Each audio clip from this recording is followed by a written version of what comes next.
اسلام اپنی ادا اور اپنا شعار مستقل رکھتا ہے. تو یہ کہنا تو ٹھیک ہے کہ ٹیلی فون پر ہلو یہ فضول کلمہ ہے. ہلو ہلو کیا ہے؟ جی بسم اللہ السلام علیکم. ہلو ہلو کی ضرورت نہیں ہے. لیکن آگے ایک مسئلہ چلا ہے کہ ٹیلی فون کی گھنٹیوں پر تلاوت آتی ہے، نعتیں آتی ہے، جو جائز کلمات ہیں، بہترین کلمات ہیں وہ آتی ہے. بعض علماء نے ان کے خلاف فتویٰ لکھا ہے اور لکھا ہے کہ یہ بےعدبی ہے. یہ سب فضول باتیں ہیں. یہ اسلام کو چھوٹا کرنے کی کوشش ہے. تو اختیاری چیز ہے، آپ بند کر دیں اسے. خیر ساز ہو، قسم قسم کے ٹانگ ٹکور ہو، اس کے خلاف فتویٰ نہیں ہے. لیکن اگر کئی صورت مزمل شروع ہو گئی یا کہیں کوئی عمدہ قسم کی حمد باری تعالی یا کوئی نعت مصطفی، تو بس فتویٰ تیار ہے دارالفتاء کے بے روزگاروں کا. بے روزگاران میں نے افسر العلوم کے دارالفتاء کو کہا کہ اس کا رد کرو اور ثابت کرو کہ یہ درست اور صحیح. لکھ دیا ہے فتویٰ، شائع ہو گیا. اللہ اکبر و کبیرہ. جس وقت جناب نبی کریم صلی اللہ علیہ وسلم کی خدمت میں صحابہ کرام کا اجلاس ہوا کہ لوگ بڑھ گئے اور مدینہ منورہ میں پھیل بھی گئے. اب پتہ نہیں چلتا جماعت کے وقت کا، تو کوئی علامات ہونا چاہیے کہ ہمیں پتہ چلے کہ اب جماعت ہونے والی ہے. تو فذکروا النار کا آگ جلائے تو قیل ہی للمجوس، یہ تو مجوسیوں کی علامت ہے. پھر کہا گیا ڈول بجایا جائے تو کہا یہ تو عیسائیوں کی ہے. کہا گھنٹال بجایا جائے کہ یہودیوں کا ہے. دیکھو پرائی چیزیں مسترد کر دی گئی، ایک بھی قبول نہیں ہو رہی.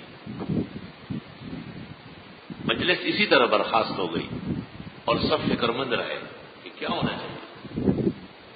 عبداللہ ابن زید ابن عبد ربہ صاحب التعظیم وکفی لہ فخرا وشرفا بالتعظیم لہذہ الامہ المرحومہ. انہوں نے خواب دیکھا کہ ایک آدمی کے پاس طبلہ ہے. یہ اس کو کہتے ہیں کہ افلا تبی وہاں کا بیچنا نہیں. اس نے کہا لے کالے انادی بہ الناس للصلاۃ، نماز کے لیے لوگوں کو بلاؤں گا. تو انہوں نے کہا الا ادلک علی خیر منہ، اس سے بہتر بتاتا ہوں. جب نماز کا وقت ہو جائے تو کسی اونچی جگہ آپ کا آدمی کھڑا ہو جائے اور وہ کہ اللہ اکبر اللہ اکبر، اذان دے دے. پھر جب جماعت کھڑی ہونے لگے پھر وہی کلمات تکبیر کے طور پر، اقامت کے طور پر گئے. حضرت صلی اللہ علیہ وسلم کو جب یہ بیان کیا، ابو داؤد شریف اور ترمذی شریف میں ہے، آپ نے فرمایا انہا لرؤیا صادقہ وفی روایت انہا لرؤیا صالحہ. بالکل سچا اور بہترین خواب ہے. اور عبداللہ ابن زید ابن عبد ربہ کو کہا کہ بلال کو کہے نا کہ وہ اذان دے. آپ ساتھ کھڑے ہو جائے، کلمات تلقین کرے. اور پھر بلال کو کہا ضع رؤوس اصابعک فی سماخ اذنیک، اپنے انگلیاں کانوں کے سوراخوں میں ٹھونسو. آج کل مؤذن ایسا کرتے ہیں ہاتھوں پہ. بھائی توبہ صحیح موقع پہ کر لو، یہ توبے کی گھڑی نہیں ہے. اپنے جرائم سے توبہ کسی اور موقع پہ کر لو. کوئی ویسے کھڑا ہو جاتا ہے مصری ظالم مذل نہیں. ضع اصبعیک فی سماخ اذنیک ومد بہا صوتک. فرمایا کہ انگلیاں کانوں میں ٹھونسو.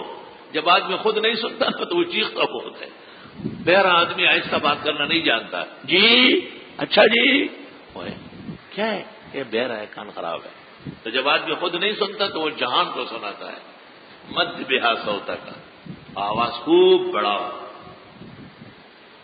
تو آواز بڑھانے میں دو تین باتیں شامل ہیں.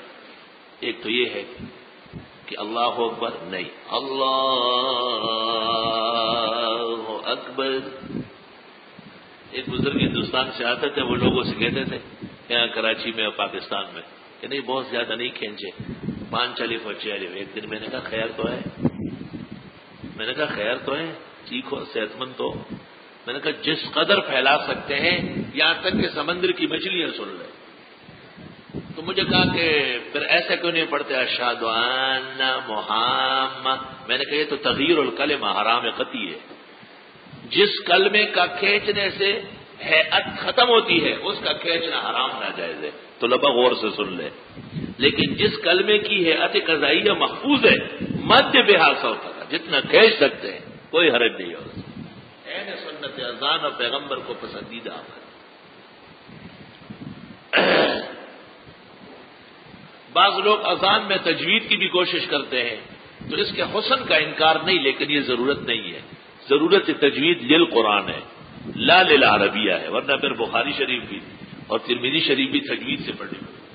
اس سے پتہ چلا کہ دیکھو آگ رد کر دی گئی، ناقوس رد کر دیا گیا، طبلہ رد کر دیا گیا، گھنٹال رد کر دیا گیا، لیکن جب کلمات اذان آئے تو پورے عالم کے اندر نافذ ہو گئے، پورے عالم کے اندر. تو ہمارا کہنا یہ ہے کہ ٹیلی فون پر ساز تو خیر حرام گناہ ہے، اس کا سننا اور سنانا دونوں گناہ ہے.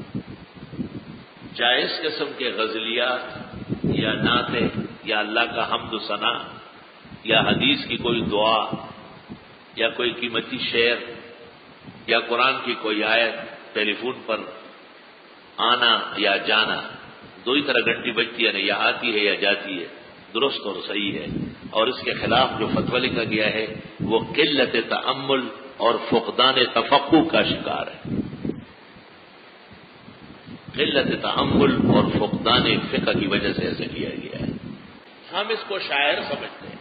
مسلمانوں کی علیحدہ امتیاز ہے، یہ ہمارے دین کے کلمات ہیں. ہم کوئی بندے ماترم کا ترانہ نہیں سن سکتے، ہم سکھوں کی گیچڑے نہیں سن سکتے، نہ عیسائیوں کے متداول الفاظ، وہ یقیناً ممنوع ہے. مسلمانوں کا اپنا طریقہ کار ہے، جو کلمہ جس کو اچھا لگتا ہو وہ ڈال دے. آپ کیا حرج ہے؟